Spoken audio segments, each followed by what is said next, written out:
Well, welcome to our Debt-Free Friday video.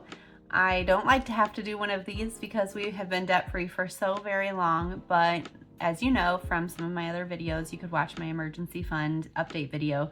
We have been slammed this year. We started the year off with zero debt, and then between my son and I having emergency surgeries, and then I dropped my phone, and we're still recovering from a basement flood, and now a bathroom remodel. We've had some things going on.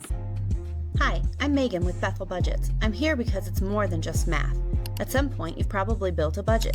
You've laid out your income, you've laid out your expenses, and thought it's simple math. I'll just stick to what's on the paper.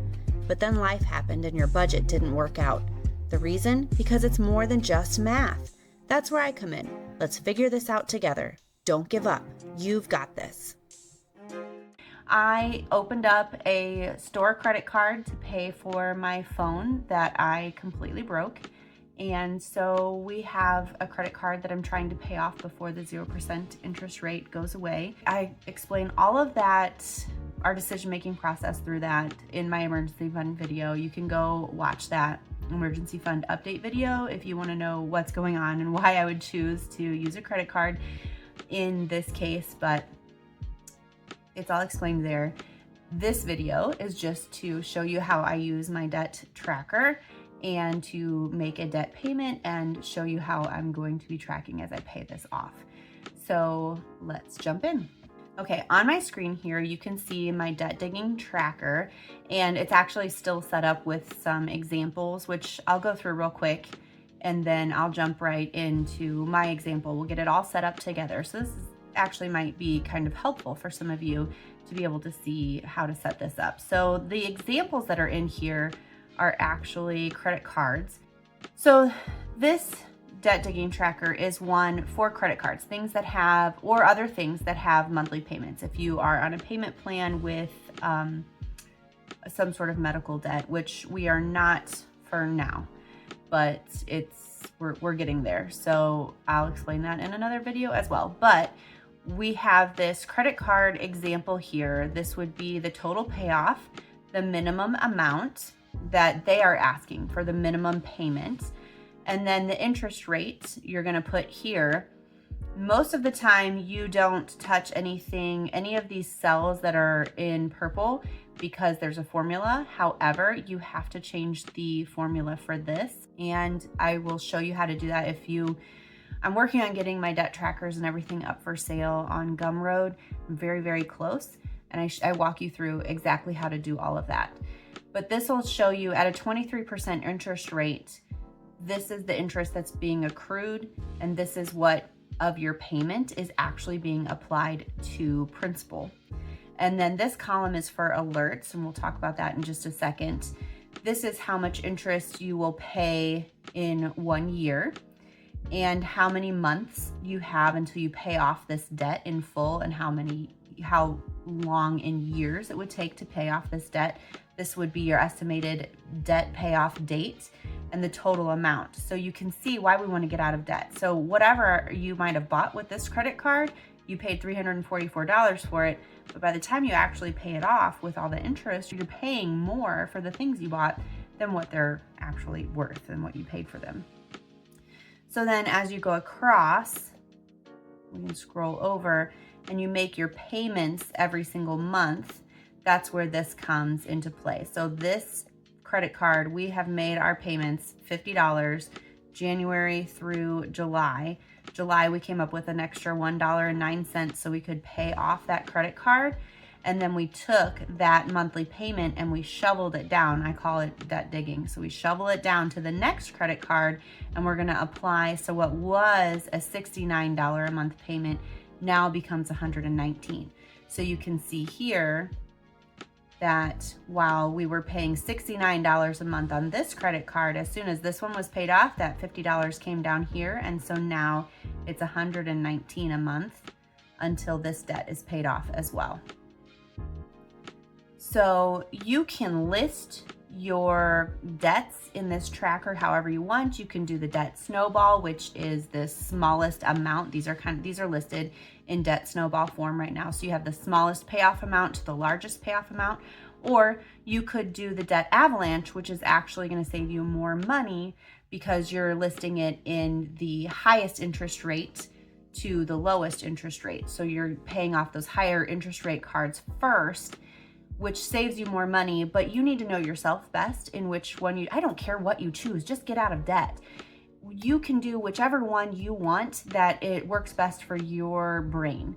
If you're the type that you need that quick reward of, hey, I paid off this $344 credit card, I paid it off fast, woohoo, good for me, now I'm energized and I'm gonna keep going, great. Do the debt snowball. If you are mathematical and like my kids are always like, Mom, push up your glasses, and you're going to need that, yeah, but if I don't pay off the highest interest rate credit card first, I'm going to be in debt, forever. I'm going to be paying more. So do the debt avalanche and pay off the highest interest rate first. I don't care what you do. Just do something and do whatever. You know your personality best. Do what fits your personality. Just do something. That's my motto. Just keep going. You've got this. Okay. Now, I want to talk about these alerts for a second. This credit card example. This credit card has a $4,462 balance. The credit card company is asking for a minimum payment of $100. It has a 29.24% interest rate, which means the interest accrued is $108.75. What's actually getting applied to principal is negative $8.75, which is why this alert is popping up, because you're not making a dent in this credit card. In fact, every single month you're getting into more and more debt by $8.75. So no matter what you're doing, debt snowball or debt avalanche, this now becomes your top priority. You're moving this up to the top of the list.